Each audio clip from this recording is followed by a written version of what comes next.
মায়ে কি ঠিক বলছিল? শঙ্কর ছেলে চায়?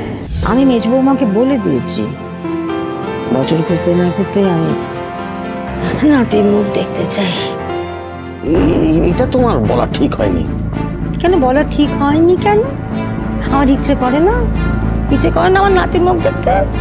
দেখো, ওরা বাচ্চা নেবে কি নেবে না সেটা তো ওদের ব্যক্তিগত ব্যাপার, তুমি এইভাবে চাপিয়ে দিলে হয়? খুব হয়। তোমাকে বললাম না, ঘেঁটি ধরতে হলে শক্ত হাতে ধরতে হবে। রাতের পর রাত মেজ বৌমা বাইরে ডিউটি করে বেড়াচ্ছে, ওদের কোনো সুস্থ দাম্পত্য নেই। এটা তুমি ভাবছো মহেশ্বরী, দাম্পত্য সুস্থ না হলে 10টা বছর এত সুন্দর করে কাটালো কি করে বলো তো?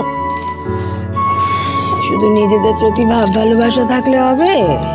সংসারকেও তো ভালো রাখতে হবে, নাহলে ঘোষ বংশে এগোবে কি করে?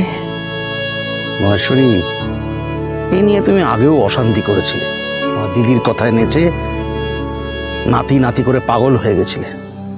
তারপর একদিন এই দিদিভাইকে কোলে নিয়ে সবার সামনে বলেছিলে আমার উত্তরাধিকারী।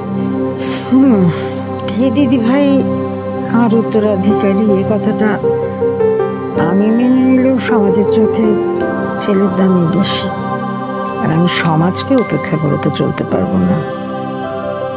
নাতি হলো বংশের বাতি, এ কথা কানা তো ফেলে দিতে পারবো না। মহেশ্বরী, আমি বলছিলাম যে থামো দেখি, এবার আমি যা করছি ভেবে চিন্তে করছি, ফল যখন পাবে তখন বুঝবে এই শর্মাই ঠিক। ও মহেশ্বরী, আমাদের একটু ভাব ভালোবাসা পুরো সব ভিন্ন দিয়েছে। জয় মা চাঁদরেল সিংহ ভাইনি।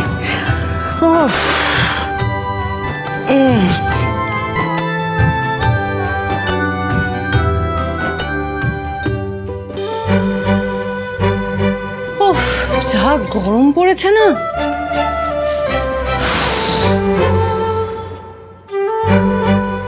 কথায় আছে না ঐশানি, ওই গরমে ফল আর ভালোবাসা দুই পাকে।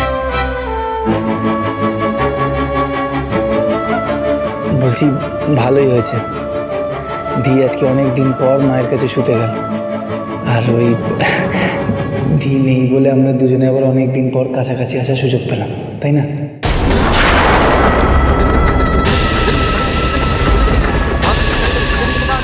বছর ঘুরতে না ঘুরতেই আমি নাতির মুখ দেখতে চাই। ব্যবসা ছেলেরা মুখ ফুটে কখনো চায় এ সমস্ত কথা বলে?